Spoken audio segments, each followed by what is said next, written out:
ಗಿಲ್ಲಿ ಅವರು Kannada big boss ಕಾರ್ಯಕ್ರಮದ ಮೂಲಕ ಜನಪ್ರಿಯತೆ ಪಡೆದ ಪ್ರಮುಖ ವ್ಯಕ್ತಿಗಳಲ್ಲಿ ಒಬ್ಬರು. ಸರಳ ವ್ಯಕ್ತಿತ್ವ, ನೇರ ಮಾತು ಮತ್ತು ಧೈರ್ಯಶಾಲಿ ನಿಲುವಿನಿಂದ ಅವರು ಪ್ರೇಕ್ಷಕರ ಗಮನ ಸೆಳೆದರು. ಬಿಗ್ ಬಾಸ್ ಮನೆಗೆ ಪ್ರವೇಶಿಸುವ ಮೊದಲು ಗಿಲ್ಲಿ ಸಾಮಾನ್ಯ ಬದುಕನ್ನೇ ನಡೆಸುತ್ತಿದ್ದರು. ಆದರೆ ಅವರ ಜೀವನದಲ್ಲಿ ಹೋರಾಟ, ತಾಳ್ಮೆ ಮತ್ತು ಆತ್ಮವಿಶ್ವಾಸ ಎಂಬ ಗುಣಗಳು ಬಾಲ್ಯದಿಂದಲೇ ಇದ್ದವು. ಗಿಲ್ಲಿಯ ಬಾಲ್ಯ ಜೀವನ ಬಹಳ ಸರಳವಾಗಿತ್ತು. ಜೀವನದಲ್ಲಿ ಏನನ್ನೂ ಸುಲಭವಾಗಿ ಪಡೆಯದೆ ಹಂತ ಹಂತವಾಗಿ ಮುಂದೆ ಬಂದವರು. ತಮ್ಮ ಕಷ್ಟದ ದಿನಗಳು ಅವರಿಗೆ ಜೀವನದ ನಿಜವಾದ ಪಾಠಗಳನ್ನು ಕಲಿಸಿವೆ. ಇದೇ ಕಾರಣದಿಂದ ಅವರು ಯಾವುದೇ ಪರಿಸ್ಥಿತಿಯಲ್ಲಿ ಕೂಡ ಆತ್ಮಸ್ಥೈರ್ಯ ಕಳೆದುಕೊಳ್ಳದೆ ನಿಂತುಕೊಳ್ಳುವ ಶಕ್ತಿ ಪಡೆದರು. ಸಮಾಜದಲ್ಲಿ ನಡೆಯುವ ಅನ್ಯಾಯ, ಅಸಮಾನತೆಗಳ ಬಗ್ಗೆ ಗಿಲ್ಲಿಗೆ ಸ್ಪಷ್ಟ ಅಭಿಪ್ರಾಯವಿದೆ. ಬಿಗ್ ಬಾಸ್ ಮನೆಗೆ ಪ್ರವೇಶಿಸಿದ ನಂತರ ಗಿಲ್ಲಿಯ ನಿಜ ಸ್ವಭಾವ ಜನರಿಗೆ ಕಾಣಿಸಿತು. ಅವರು ಮಾತನಾಡುವಾಗ ಯಾವುದೇ ಅಡ್ಡಿ ಆಲೋಚನೆ ಇಲ್ಲದೆ ನೇರವಾಗಿ ತಮ್ಮ ಅಭಿಪ್ರಾಯವನ್ನು ಹೇಳುತ್ತಿದ್ದರು.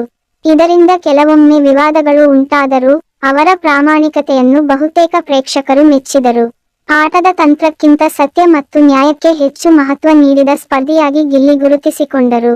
ಬಿಗ್ ಬಾಸ್ ಮನೆಯೊಳಗೆ ಗಿಲ್ಲಿ ಸ್ನೇಹವನ್ನು ಅತ್ಯಂತ ಮೌಲ್ಯವಾಗಿ ನೋಡಿದರು. ನಿಜವಾದ ಸ್ನೇಹಕ್ಕಾಗಿ ಅವರು ಯಾವ ಮಟ್ಟಕ್ಕೂ ಹೋಗಲು ಸಿದ್ಧರಾಗಿದ್ದರು. ಆದರೆ ಮೋಸ ಅಥವಾ ದ್ವಂದ್ವ ನಡವಳಿಕೆಯನ್ನು ಅವರು ಒಪ್ಪಿಕೊಳ್ಳಲಿಲ್ಲ.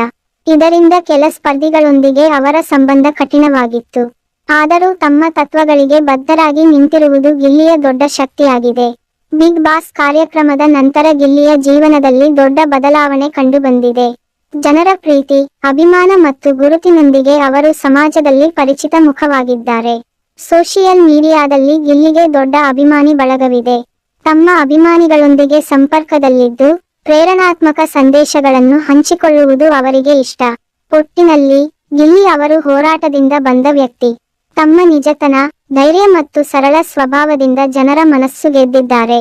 ಇಂದಿನ ಯುವಕರಿಗೆ ನಿನ್ನದೇ ರೀತಿಯಲ್ಲಿ ನಿಂತುಕೊಳ್ಳು ಎಂಬ ಸಂದೇಶ ನೀಡುವ ವ್ಯಕ್ತಿಯಾಗಿ ಗಿಲ್ಲಿ ಕಾಣಿಸಿಕೊಂಡಿದ್ದಾರೆ.